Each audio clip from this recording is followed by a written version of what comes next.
안녕하세요. 저는 올해로 35살이 되는 여자입니다. 결혼한 지는 올해로 4년 차가 되네요. 남편은 저보다 2살 연상이고요. 제가 어딜 가서 제 자신이 1등 신부감이라고 말하고 다닐 정도는 아닙니다. 그저 대한민국에 거주하는 다른 사람들과 여타 크게 다를 것 없는 평범한 30대의 여자이지요. 하지만 그렇다고 해서 제가 알아서 엎드려 기어 다녀야 할 정도로 결혼을 엄청 잘한 것도 아닙니다. 저희 신랑이 이름만 들으면 다 알만한 대기업에 다니고 연봉도 보너스가 잘 나오면 1억 정도로 버는 해도 있지만 제가 결혼 이야기가 오고 갈 때쯤에 망설였던 이유가 몇 가지 있습니다. 남편이 결혼을 준비할 당시에는 따로 모아놓은 저금이 없었고 남편은 회사에서 가깝게 살았기 때문에 결혼을 하게 된다면 남편 회사에서 정반대 방향에 있는 저희 회사 위치 특성상 제가 직장을 그만두어야 했기 때문이에요. 당시 남편은 33살 나이에 회사 연차수도 어느 정도 있었는데도 불구하고 따로 모아놓은 돈이랄 게 없었어요. 저는 그래도 그때까지 직장 생활하면서 모아놓은 돈이 6천 정도 되었거든요. 저는 당시 연봉이 2천 중반 정도로 얼마 되지 않는 연봉 알뜰살뜰하게 잘 모았다고 자부하지만 사실 31까지 시집 안 가고 돈 6천 모은 게 전부이고 그게 제가 알뜰하다는 증거는 되겠지만 자랑거리라고 하기엔 조금 무리가 있는 걸 너무나도 잘 알고 있었거든요. 회사도 솔직히 지금 다니는 회사가 익숙해서 그렇지 새 직장을 구한다면 비슷한 벌이로 남편 회사나 신혼집 근처에 구한다면 구할 수 있는 정도의 회사였습니다. 그래서 회사를 그만두는 건 겁이 나지 않았지만 남편이 그 나이 되도록 그 돈을 벌면서 모아놓은 돈이 하나도 없다는 게 이해가 가지를 않았어요. 그래서 남편에게 솔직하게 물었습니다. 어떻게 해서 모아놓은 돈이 하나도 없을 수가 있냐고요. 남편은 자기가 모아놓은 돈이 왜 없겠냐 하면서 자기 계좌 잔고를 보여주는데 솔직히 어이가 없었습니다. 남편 말처럼 남편이 저금이 아예 없는 건 아니었지만 모아놓은 게 돈이 700만 원이 전부였거든요. 그걸 누가 저금이라고 하냐고 그건 비상금으로 보는 게 맞지 않냐고 했더니 아무 말도 없이 가만히 있다가 결국 여지껏 돈 한 푼 모으지 못한 이유를 말해주더라고요. 원래는 집이 넉넉한 형편이었고 남편도 그동안 회사 생활하면서 모아둔 돈이 좀 있었다고 합니다. 시부모님은 서울 근교 신도시에 시세 괜찮은 아파트 한 채 가지고 계시고요. 그런데 몇 년 전에 아버님께서 빚보증을 서게 되면서 담보로 잡혀있던 아파트가 넘어갈 상황이 되고 만 거예요. 급한 대로 그걸 여지껏 남편이 모은 돈으로 불을 껐다고 합니다. 그렇다고 빚이 완전히 없어진 상황이 아닌 가운데 남편이 회사 생활하면서 번 돈을 가지고 그 돈을 계속 갚아나갔다고 하네요. 그 와중에 엎친 데 덮친 격으로 아버님이 뇌졸중으로 쓰러지시는 바람에 남편이 집안의 기둥 역할을 하게 된 상황이었고요. 남편 동생은 현재 해외에서 공부를 하고 있는데 그 유학비까지 남편이 내주고 있다고 하는 겁니다. 그 말을 듣고는 솔직히 결혼해야겠다는 생각이 싹 달아났어요. 모르긴 몰라도 집안의 기둥은 뽑아오는 게 아니라고 들었거든요. 그런데도 제가 남편과 결혼을 하게 된 이유는 작년부터 아버님이 많이 회복되셨다고 했고 빚도 거의 다 갚게 된 상황에서 남편의 여동생 역시 유학이 마무리되고 해외에서 인턴 생활을 시작하게 되면서 더 이상 남편이 여동생의 학비나 생활비를 남편 돈으로 보내줄 이유가 없어졌다는 게 가장 컸습니다. 더 이상 기둥 역할을 하지 않아도 된 남편이고 그래서 남편도 그 생활을 청산하게 될 때쯤 해서 저한테 청혼을 한 거였고요. 시부모님을 처음 만난 자리에서도 남편에게 도움을 많이 받았다고 하시며 부모된 입장으로 면목이 없다고 하셨고 이젠 아버님께서 건강도 되찾으셨고 어머님이 일을 하기 시작했으니 더 이상 도움받을 일이 없을 거라 하셨습니다. 남편 여동생은 해외에 있어서 전화통화로밖에 이야기를 나누지 못했지만 정말 제 여동생 삼고 싶을 정도로 부침성 좋고 그동안 남편 덕분에 힘든 순간 다 이겨냈다면서 앞으로는 오빠한테 빚진 거 갚아나간다는 생각으로 살 거라고 해줬어요. 말씀드렸다시피 당장 모아놓은 돈은 없지만 남편 연봉 정도면 시작할 때야 돈이 없다 뿐이지 빠르면 10년이면 투자가치 좋은 곳에 아파트 하나 해놓고 노후 걱정 일찍 끝내고 잘 살 수 있겠다는 생각이 들었어요. 저도 당장 일자리를 새로 구하긴 해야겠지만 얼마 안 되는 제 월급이라도 보탠다면 행복하게 살 수 있지 않을까 하는 생각에 결혼을 결심하게 되었습니다. 집안의 기둥 역할 끝났다는 말에 가족들이 남편을 걱정해주는 모습에 저는 당연히 앞으로는 꽃길만 걷게 될 줄 알았는데 제가 너무 순진했던 건지 아니면 멍청했던 건지 결국 일이 이렇게 되고 말았네요. 신혼집을 구하는 데 있어서는 솔직히 제가 모은 돈만으로 남편 회사 근처로 전셋집을 구한다는 건 택도 없는 이야기였습니다. 집값이 워낙에 높은 곳이다 보니 아무리 전세라고 할지라도 전세보증금이 웬만한 동네 집 한 채값만큼 나오더라고요. 그러던 와중에 시부모님께서 제안을 해오셨어요. 어차피 집이 넘어가는 거 막아놓은 돈이 아들 돈이 아니겠냐고. 지금이야 당신들 명의로 되어 있지만 자기들 갈 때 되면 신우 손에 돌아가는 거 하나 없이 오롯이 남편이 물려받게 해주신답니다. 신우도 오빠한테 은혜 갚으며 산다고 했으니 당연히 반대를 하지 않을 거란 확신이 있었고 시부모님 말 맞다나 은행에 넘어갈 뻔한 거 남편이 모은 돈 다 털어서 막은 건데 전부 상속받는 건 당연하다는 생각이었어요. 다만 어차피 물려주실 생각이라면 차라리 저희가 전세보증금 때문에 이렇게 허덕이고 있는 상황인데 차라리 이 집을 팔고 어머님 아버님 적당한 곳 구해서 들어가고 저와 남편도 적당한 곳 전세로 구하던지 자가로 구하던지 해서 비싼 아파트 손에 쥐고 있기보다 당장 더 좋은 선택을 하는 게 좋다고 생각했습니다. 하지만 시모의 생각은 달랐어요. 집이 30평대 아파트에 남는 방도 있고 화장실도 2개이니 그냥 이 집에서 같이 살면 어떻겠냐 하시는 겁니다. 말이 같이 살자는 거지. 솔직히 저는 제 방법이 옳다고 생각하는데 이건 그냥 시집살이 하라는 거나 마찬가지라 생각해서 거절했어요. 남편은 쩔쩔매면서 그냥 이 집에서 돈 모아 나갈 때까지는 불편하더라도 제가 참으라고 하는데 불편한 걸 제가 참으면서까지 있을 필요는 없다고 생각했어요. 그리고 남편한테는 불편한 건 당신이 참으라고 하고 남편이 지하철로 출퇴근을 하는 거리가 늘기는 했지만 모아놓은 돈으로 구할 수 있는 전세집 찾아다가 거기에다가 신혼살림을 차렸습니다. 시어머니께서는 자기 제안을 거절한 제게 불만이 있으셨을 거예요. 당장 시부모님이 저를 안 좋게 생각하신다 하더라도 저는 언젠가 저희 이런 생각에 남편도 시부모님도 고맙다고 할 날이 올 거라 믿어 의심치 않았습니다. 그런데 저희 예상과는 반대로 이때부터 시어머니는 이런 저희 거절의 고마움보다는 어떻게든 고집센 며느리를 꺾어놓고 부려먹어야겠다는 생각을 하셨나 봐요. 결혼 후 몇 개월 지나지 않아서입니다. 지역을 옮겨가면서 제가 다니던 회사를 그만두게 되더라도 인수인계 등 마무리를 잘 짓고 나오기 위해 왕복으로 3시간이 넘게 걸리는 거리였지만 저는 계속해서 다니던 회사를 나가고 있었어요. 그 와중에도 신혼집 근처에서 새로 일자리를 구하겠다고 백방으로 알아보고 있는 상황이었고요.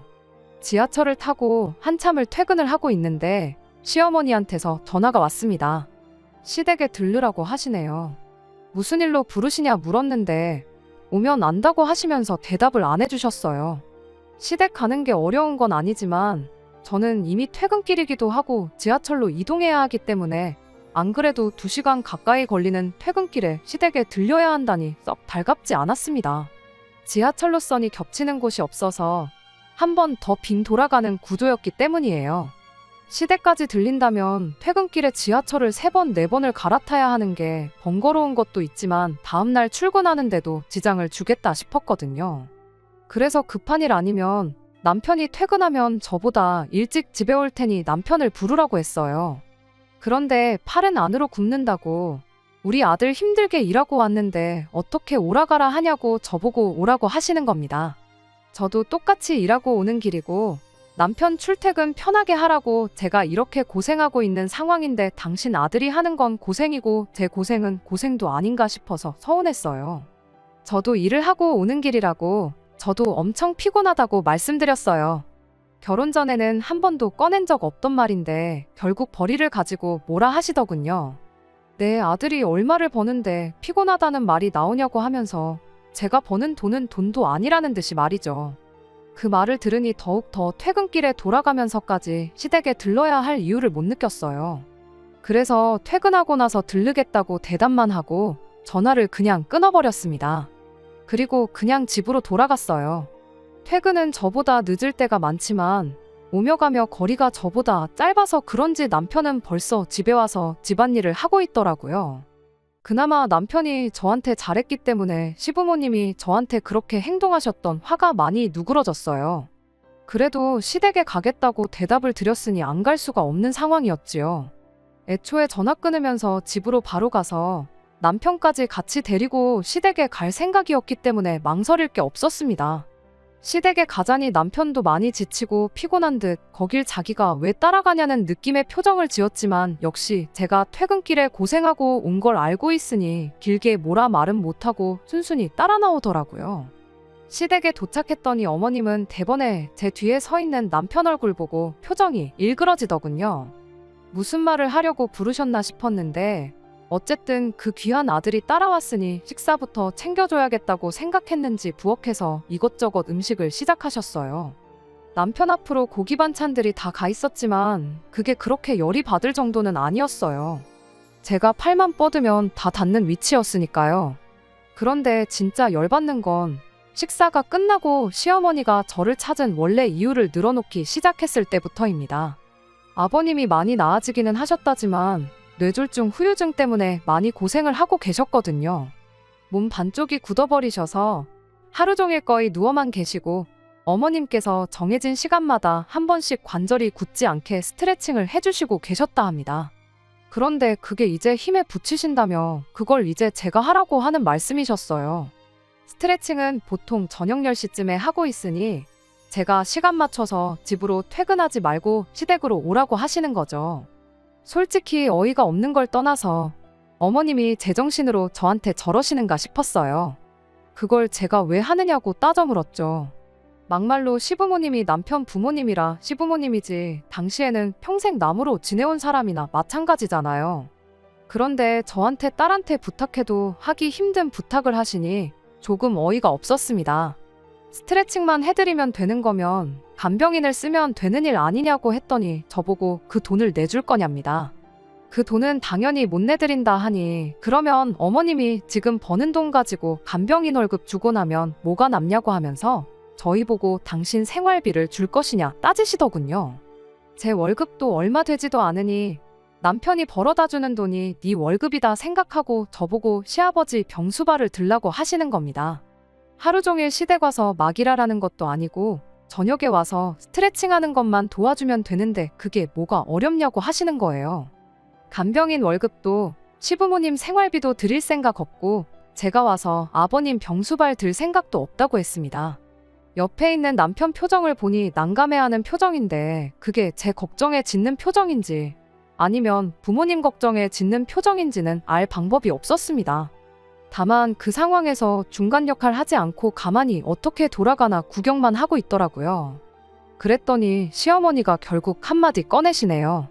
너 이 아파트 갖기 싫으냐고 하시는 거예요. 무슨 말을 하시는 거냐 했더니 자꾸 이런 식으로 나오면 이 아파트를 당신 아들한테 물려주는 게 아니라 자기가 이 집을 팔아서 노후 자금을 하든 나라에 주고 연금을 받아먹든 하겠다는 겁니다. 유산을 핑계로 거의 반협박이나 다름이 없었죠. 그런데 생각해보니 제가 손해볼 것도 없겠더라고요. 100세 시대라고 하는데 어머님 아버님 앞으로 30년은 너끈하실 테고 제 연봉이 어디 가서 자랑할 만한 금액이 아닌 건 알지만 30년 모으면 이 아파트 한 채 정도는 못 살 돈도 아니었으니까요. 그리고 애초에 남편이 아니었으면 은행에 넘어갔어야 할 집인데 그걸 가지고 주네 안 주네 하시면서 저를 부려먹을 생각을 하시니 앞으로 이걸 가지고 몇 년을 더 울고 먹으실 바에 필요 없다고 못을 박는 게 나을 것 같아서 집을 팔아서 간병인을 구하시든 알아서 지지고 볶으시라고 강하게 한마디 하고 나왔습니다. 집에 오는 길에 남편은 제 눈치를 보면서도 말을 아끼고 있었는데 대충 이야기를 나눠보니 그 집을 상속 못 받게 돼도 상관이 없냐고 하면서 자기 평생 번 돈이 들어간 집이다 마찬가지라며 아쉽지 않냐고 하는 거예요. 그래서 남편한테도 한마디 했습니다. 그 아파트 때문에 당신 마누라 평생 시댁에 종살이 시킬 생각이냐고. 그렇게 그 아파트를 상속받아야겠으면 당신이 퇴근해서 시댁으로 가서 아버님 수발 들고 저녁에 집에 돌아오라고 했어요. 그 집에 있어서 보증 잘못 선 것도 당신 돈 들여서 갚은 것도 다 날 위해 한 거 하나도 없지 않냐고. 내가 좋을 거 하나도 없는데 당신하고 당신 부모님 좋으라고 내가 희생할 생각 없다 못을 박았더니 남편도 더 길게 말을 하지 못하더군요. 아무튼 자연스럽게 그날을 기점으로 시댁하고는 척을 지는 정도까지는 아니지만 거의 교류가 없이 지내게 되었습니다. 대신 저도 다른 소리 나오게 하는 게 싫으니 저도 제 할도리만큼은 다 했어요. 명절 때나 어버이날이나 시부모님 생신 때같이 당연히 자식으로서, 며느리로서 챙겨야 할 날들은 아쉽지 않게 챙겨드렸습니다. 저도 새 직장 구해서 출퇴근 시간도 많이 줄어들었고 여전히 월급은 얼마 되지 않았지만 제 돈으로 악착같이 생활하고 남편 돈 알뜰하게 모아가면서 그렇게 4년이 지나니까 어느 정도 목돈이 모여서 새 집을 알아봐도 되겠다 싶을 정도로 돈이 많이 모인 상황이었어요. 전세 보증금 빼고 대출 좀 더 받으면 위치 좋은 신축 아파트도 노려볼만 한 상황이 되었지요. 그런데 그렇게 거리를 두고 지내던 시부모님한테서 연락이 오게 되었습니다. 2년 전에 신우가 인턴 생활도 마치고 한국으로 돌아와 있었거든요. 그런데 저희와 시부모님 사이가 틀어진 걸 알게 되고는 오빠한테 은혜 갚으며 살겠다는 말은 쏙 들어가고 연락도 없이 지내고 있어서 엄청 얄미웠어요. 그런데 그 신우가 시집을 가게 되었다는 겁니다. 남편 될 사람은 어떻게 신우가 물었는지는 모르겠지만 집안 괜찮고 현재 다니고 있는 직장도 괜찮은 사람이더라고요. 유학할 때 알고 지내다가 한국에 돌아와 다시 만나게 되고 결혼 이야기까지 오고 가게 된 모양입니다. 신우 결혼한다는 말은 알고 있기는 했는데 시부모님이 갑자기 그때쯤 해서 보자고 하시니 솔직히 좋은 생각이 들지는 않았습니다. 아니나 다를까 시부모님이 저희를 보자고 한 이유는 예상한 대로 돈 이야기였습니다. 아무래도 시댁이 남편 될 사람 집안에서 해오는 것만큼 맞춰서 해올 여력이 안 되니 저희가 경제적으로 신우를 좀 도와줬으면 하셨나 봐요. 신우가 결혼할 때 그냥 넘어가려던 생각도 아니었고 남편이 자기 여동생에 대해서 각별히 생각하기도 하니 저희도 누가 시키지 않아도 돈 500 정도는 해주자고 이미 이야기가 되어 있었는데 시어머니가 요구하시는 건 돈 500으로는 택도 없는 걸 말씀하셨어요. 아예 집을 한 채 해주자고 하시네요. 신우 남편 될 사람 집안이 워낙에 돈이 있다 보니 결혼할 때 시부모님이 집 정도는 해줘야지 자기들 노후를 보장받을 수 있지 않겠냐고요. 보아하니 저희가 시부모님 노후를 가지고 뭘 해줄 거라 생각되지는 않으셨는지 저희 보고 신우가 결혼하고 살 집을 해주라는 겁니다. 저희한테 그게 무슨 이득이 있냐고 하니 당신들 노후는 신우네가 해줄 것이니 저희 보고도 남는 장사라고 하시는 거예요. 그게 어떻게 남는 장사냐고 했더니 또 시부모님 만능 해결책이나 마찬가지인 집 이야기를 하시는 겁니다. 너희는 또 이만큼 돈을 모을 수 있지 않느냐고 하시면서 우리 살 날이 남으면 얼마나 남았냐고 당신들 노후에는 생활비는 신우한테 타서 살다가 지금 살고 계신 집을 남편에게 상속해주면 되지 않겠냐고 하시는 겁니다.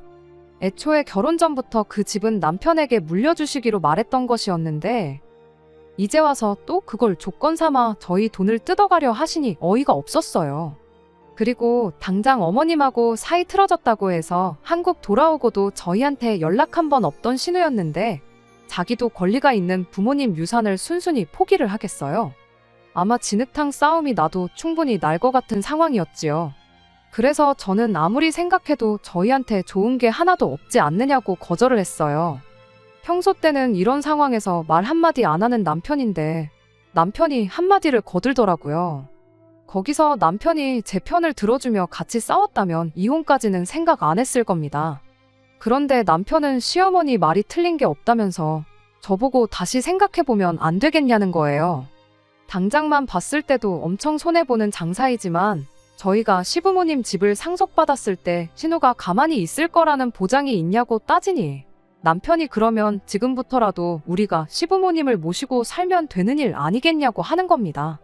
생활비는 신우가 주고 시부모님 모시고 사는 걸 우리가 하고 있으면 되는 거라고 그렇게 되면 신우가 살 집을 우리가 해주는 거나 마찬가지고 신우도 생각이 있으면 그 돈을 탐내지 않을 거라고 하는 거예요.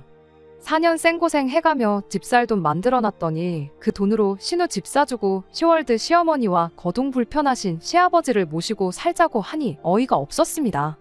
기둥도 이런 기둥이 또 없고 효자도 이런 효자가 또 없었네요. 집안의 기둥 노릇 다 끝났다는 말 믿고 결혼했더니 알고 보니 당장 본인이 기둥 노릇을 그만둘 생각이 없는데 그럴싸한 상황만 만들어 놓고 나를 속였다는 생각이 들었어요. 그래서 이혼했습니다. 이 경우 조금만 더 고생하고 아이를 갖자고 계획하고 죽자고 열심히 일하며 돈을 모았던 게 오히려 저한테는 전화위복이 되었네요. 그나마 다행인 건 제 월급이 남편에 비해 많이 적은 편이기는 했지만 전세보증금이 전부 다 제 명의로 되어 있었다는 점과 공동의 재산 증식에 제가 기여한 바를 인정받아 여태껏 모은 돈의 절반은 아니지만 꽤 많은 부분을 분할받을 수 있었어요. 거기에 부모 봉양을 강요했던 게 귀책 사유로 인정받을 수 있어서 모자란 부분은 위자료 청구를 해서 뜯어올 수 있었네요. 모아놓은 돈 빼앗기고 당장 신우 시집 보내주려던 돈도 못 해주게 되니 아쉬웠는지 그제 와서 이혼은 없던 일로 하면 안 되겠냐고 하고 시부모님도 그냥 이제 당신들 집 팔아서 작은 집 구해 살 테니까 용서해달라 제 다리를 붙잡았지만 이미 찍어 먹어봐서 똥인 걸 아는데 그걸 구태여 한 번 더 먹어보는 사람이 어디 있겠어요? 미안하지만 일 없다고 말하고 4년 결혼 생활에 종지부를 찍어줬습니다. 다른 건 몰라도 이제 그 집구석과 얽힐 일이 없으니 속 하나만큼은 후련하네요. 요즘 이혼한 거 흠으로 치는 사람이 어디 있냐고 하는데 그거야 남의 일이지 이혼한 제 입장에서는 사실 무거운 꼬리표이기는 합니다. 어디 가서 자랑할 만큼 떳떳한 일도 아니고요. 하지만 이제 와서 제가 어떻게 할 수 없는 일이기도 하니 지나간 일을 후회할 바에야 앞으로 제가 더 잘 되기 위한 방법을 찾는 게 저에게도 더 좋은 일이고 욕심부리다가 저같은 좋은 아내, 좋은 며느리 놓치게 된 그 집구석에 해줄 수 있는 최고의 복수가 아닐까 싶습니다. 두 번째 사연입니다. 신우가 사고를 쳐서 시집을 가게 생겼습니다. 웬일인지 시부모님이 부르셔서 남편하고 같이 시댁에 다녀왔는데 시부모 앞에 웬 젊은 총각이 무릎을 꿇고 빌고 있더라고요. 둘 다 머리에 피도 안 마른 25살이고 그나마 다행인 건 남자가 군대를 다녀왔다는 사실이고 다행이지 않은 사실은 아직 졸업도 안 한 대학생이라는 거죠. 언제까지 비밀로 할 수도 없고 신우도 배가 불러오니 더 이상 숨길 수 없다는 생각에 4개월 차에 시부모님께 이실직고 하고 만 것이죠. 솔직히 저희는 왜 불렀나 싶었어요. 발언권이 있는 것도 아니고 그냥 그 남자 겁주려고 병풍처럼 쓰려고 부르신 건지 모르겠지만 아무튼 시부모님은 아주 길길이 날뛰기 시작했어요. 남자한테 정말 입에 담기도 힘든 욕을 사정없이 해대셨고 당연히 결혼시킬 생각이 없다고 눈앞에서 사라지라고 말씀도 조금 심하게 했어요.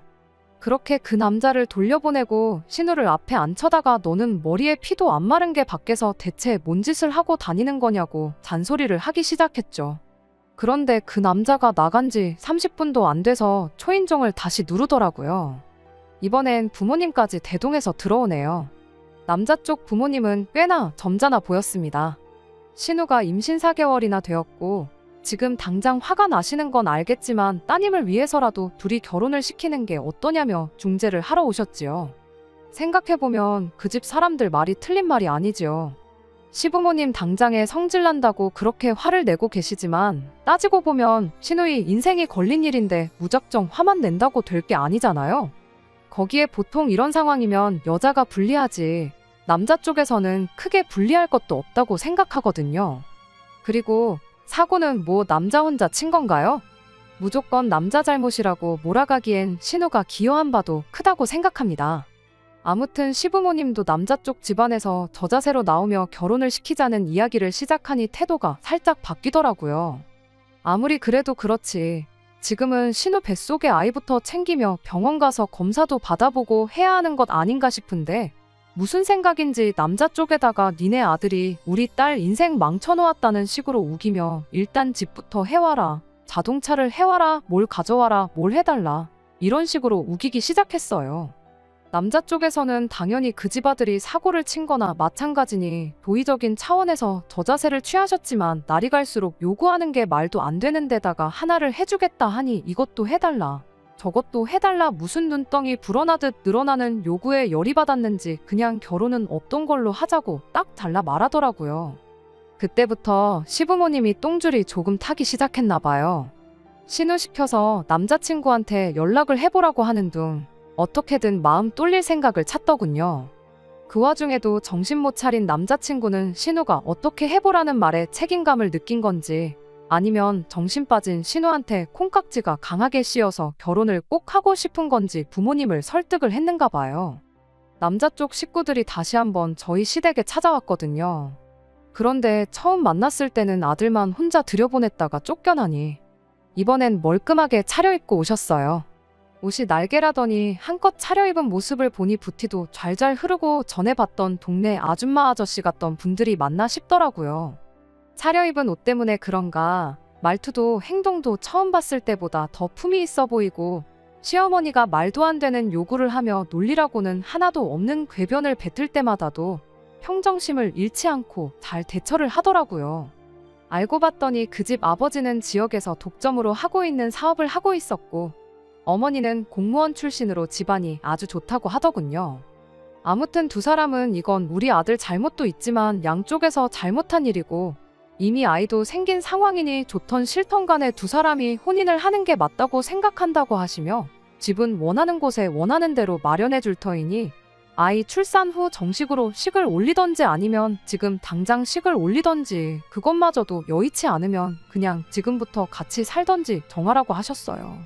집을 원하는 곳에 해주냐는 말에 시어머니 눈이 반짝하시며 지역에서 제일 비싸고 신축인 브랜드 아파트 이름을 대며 그 아파트도 해줄 수 있냐고 물으시니 남자 쪽 아버지는 심호 질문에 말씀드렸다시피 원하는 곳에 원하는 대로 마련해 주겠다고 자신있게 대답하시더군요.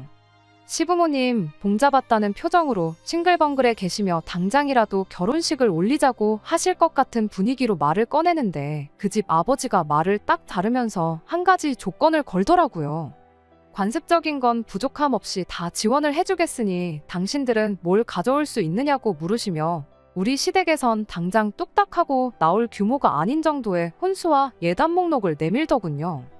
끝까지 예의를 갖춰며 저자세로 나오는 그분들을 우습게 보며 갑질 아닌 갑질을 하면서 한몫 뜯어낼 것처럼 행동을 하시니 아예 그분들께서 이참에 작정을 하고 제안을 들고 오신 거지요.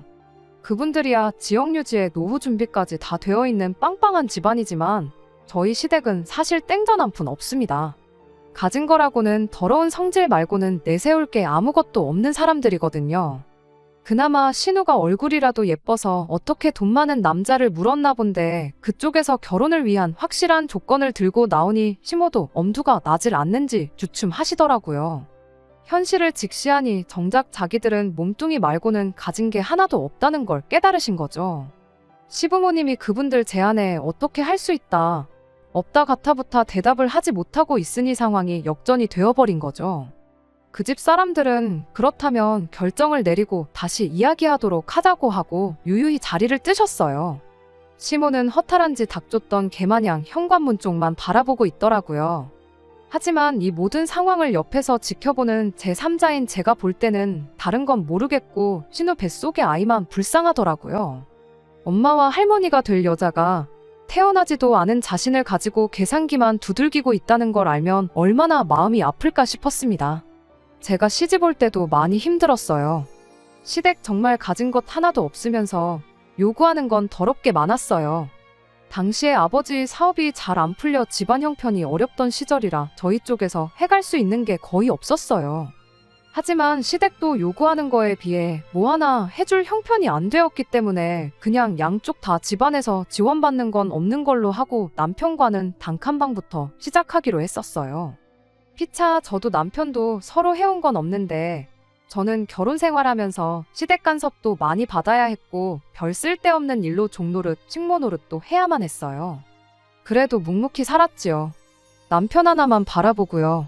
단칸방 생활 시작했지만 둘이서 힘을 합쳐가며 용케도 돈을 모아 단칸방에서 결혼 생활 2년 반 만에 8천짜리 전셋집을 구해 들어가게 되었습니다. 그만큼 남편은 제 든든한 배우자이자 동반자가 되어주었어요. 저희가 전셋집을 구한 시점쯤부터 해서 친정아버지 사업이 잘 풀리기 시작했어요. 아버지께서 제가 시집갈 때 해준 게 없던 것이 늘 마음에 걸렸다며 저만 보면 뭘 자꾸 해주시려고 안달이셨어요. 제가 받지 않겠다고 한사코 거절하니 그렇다면 돈을 모아 새 집을 구해주겠다고 하시더라고요. 그런데 그 약속을 하시면서 저에게 남편이나 시댁 식구들한테는 집을 구해줄 때까지는 비밀로 해달라는 당부를 하시더군요. 이유를 물었더니 저보고 알지 않느냐고 결혼하기 전에도 얼마나 돈을 가지고 그러셨는데 집 해준다는 사실을 알면 저한테 남는 게 아무것도 없을 거라며 제가 남편을 얼마나 신뢰하고 사랑하는지는 알고 있지만 비밀로 하라고 계속 저를 닥달하셨어요. 저도 시모에게 당했던 게 있으니 조심해서 나쁠 건 없겠다는 생각에 그렇게 하기로 했고요. 이번 신우의 일도 사실 제가 친정아버지께 부탁하면 어느 정도 도와줄 수 있었지만 일부러 관여를 하지 않았어요. 하다 정 안 된다면 그때 가서 제가 조금이나마 보태줄 의향은 있었지만요. 그런데 시어머니는 당장 남자 쪽 집안에서 요구하는 걸 맞출 수 없다는 생각에 많이 화가 나셨나 봐요. 그 상황에서 남 탓을 하기 시작하더라고요. 남 탓이라기보단 제 탓을 하셨죠. 며느리라고 하나 있는 거 이럴 때 도움도 안 되고 쓸모가 없다고요. 그러면서 제가 아이가 없는 걸 가지고도 뭐라고 하시더라고요. 아직 때가 되지도 않은 신우는 벌써부터 아이를 가졌는데 대를 이어야 할 며느리는 임신도 못하고 저러고 있다고요. 제가 몸이 안 좋아서 아이를 가질 수 없는 몸이기는 한데 그걸 가지고 또 제 속을 후벼 파시니 마음이 안 좋았어요. 왜 시부모님이 돈 마련할 방법이 없어 생긴 스트레스를 저한테 푸는 건지 이해가 가지 않더라고요. 결혼 생활 8년을 넘게 참아왔는데 더 못 참을 게 있나 싶어서 참았어요. 그런데 참고 있으니 더 심한 말을 합니다. 저희 아버지 사업 잘 풀리신 건 모르고 있으니 거지 같은 집안에서 며느리를 데려와 우리 아들 고생만 시키고 대까지 끊어놓게 생겼다며 아주 속에서 천불이 난다고 하시더군요. 시어머니가 대놓고 저와 제 아버지를 욕보이고 있는데도 남편은 거기다 대고 저랑은 상의도 하지 않고 시어머니에게 우리 전세금 빼서 돈을 마련해 줄 테니 일단 신우부터 시집을 보내자고 하더군요. 전세금 빼고 나면 시부모님 집에 들어와서 살면 되니 일단 급한 불은 끌 수 있지 않겠냐고 하네요. 결혼 생활 8년 동안 어떻게 마련한 전셋집인데 남편은 우리가 함께한 고생은 생각하지도 않고 신우 시집 보내는 걸 위해 그 돈을 헌납하겠다 잘도 말을 하더라고요. 시어머니는 대번에 신우 시집 보낼 돈도 생기고 집안일 대신할 식모까지 꽁으로 생기니 대번에 무릎을 탁 치며 좋다구나 타령을 하시더군요.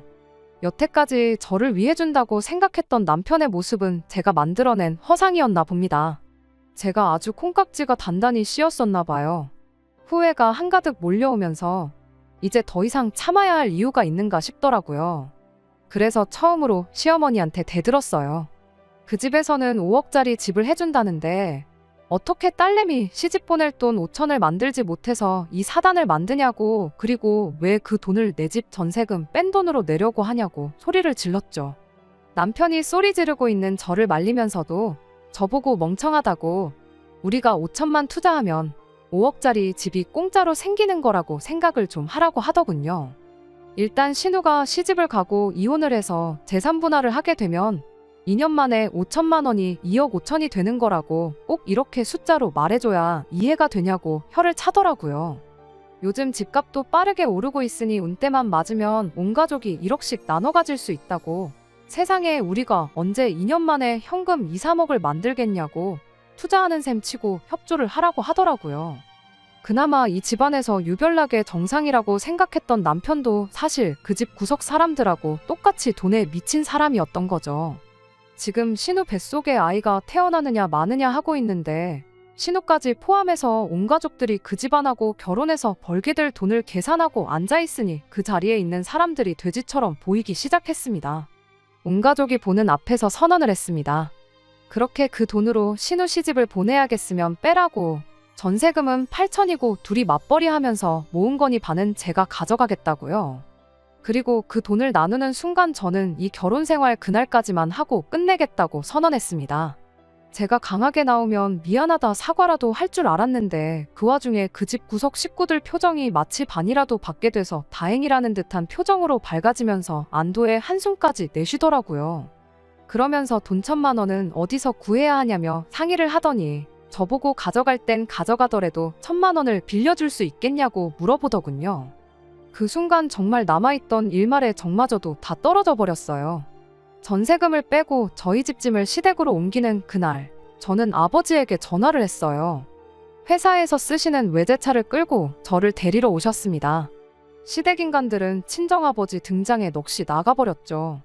그동안 사업 망한 사돈 집안에 단칸방에서 시작해 종노릇을 시켜도 군소리 한 번 안 하던 거지 집안이라고 생각을 했는가 본데 그 거지라고 생각했던 친정아버지가 떡하니 외제차를 끌고 오시니 말이죠. 아버지는 저를 데려가면서 시댁을 향해 그 돈 없어도 당장 사는데 아무 지장은 없지만 거지 같은 집구석에 단돈 1원도 묶여있는 꼴은 보고 싶지 않으니 늦지 않게 계좌에 넣으라고 하시더군요. 그깟 5천만 원, 내 딸아이 사람 대접만 해줬어도 내주는 건 문제도 아닌데 결혼할 때부터 사람을 돈으로 생각하는 그 모습이 온 가족이 아주 다 똑같은 사람들이라고 손가락질을 하셨어요. 신우 결혼은 축하할 일이고 이제 내 딸은 내가 다시 데려갈 테니 2번 다시 엮이지 않으면 좋겠다고 말하고 저를 차에 태우고 출발하셨어요. 아버지 차 룸미러로 그 작자들을 슬쩍 쳐다봤죠. 어쩔 줄 모르고 멍하니 서서 멀어지는 아버지 차만 바라보고 있는데 차가 멀어지는 만큼 똑같이 멀어지는 남편과 시댁 식구들을 보니 참 오만 가지 감정이 오고 가더라고요. 어려울 때 가장 힘이 되는 건 남편이 아니라 가족이었네요. 제가 참 어리석었어요. 언젠가 벼뜰 날이 오겠지 싶어 참아온 허송세월이 안타깝기만 하더라고요. 그래도 이제 다시 부모님과 함께 살게 되니 저는 다시 집안의 공주님이 되었네요. 아버지 출근하고 적적하신 어머니 말동무가 되어주고 일 끝나고 지치신 아버지한테 애교도 부려보고요. 내 존재가 이렇게 소중할 수 있는지 새삼 깨달았습니다. 후기라고까지 할 건 없지만 얼마 전에 남편이 용서를 구하며 연락이 와서 최근 소식 한번 전해드려요. 신우는 그렇게 조심성 없이 까불더니 결국 유산을 했다네요. 인과응보라고 해야 할까요? 오고 가던 결혼 이야기도 순식간에 사라지고 남자 쪽에서 병원비 내주는 선에서 마무리를 지어버렸다고 합니다. 신우가 파혼을 하고 자기도 많이 반성을 했으니 다시 합치자고 제안을 해오네요. 제가 원한다면 시댁과는 아예 인연을 끊고 살겠다고요. 저는 다 필요 없다고 대답했어요. 신우가 그렇게 된 것도 너가 나를 잃게 된 것도 전부 자업자득이라고요. 신우도 애초에 남자 쪽 제안을 받아들였으면 적어도 결혼을 해서 적당한 지원을 받으며 살고 있었겠죠. 남탓만 하는 사람들이 애초에 자신들이 일을 해결할 생각은 하지 않고 남의 덕만 보려고 하는 건 양심이 없는 거라고. 이제 2번 다시 저한테 연락할 생각하지 말고 그렇게 자식 장사해서 어디서 호구라도 물어서 인생 역전 제대로 한번 해보라고 하고 전화를 끊어버렸어요. 바닥부터 시작해 8년 동안 함께 고생해가며 많은 정이 들었던 남편이지만 저한테는 이제 그 어떤 후회도 남지 않네요. 이대로 제가 다시 다른 사람을 만나지 못한다고 할지라도 저는 저에게 새롭게 주어진 인생의 막을 살아야겠어요. 끝까지 들어주셔서 감사합니다. 오늘의 사연은 여기까지입니다. 구독과 좋아요, 알람 설정 부탁드리고 더 좋은 사연으로 다시 찾아뵙겠습니다. 감사합니다.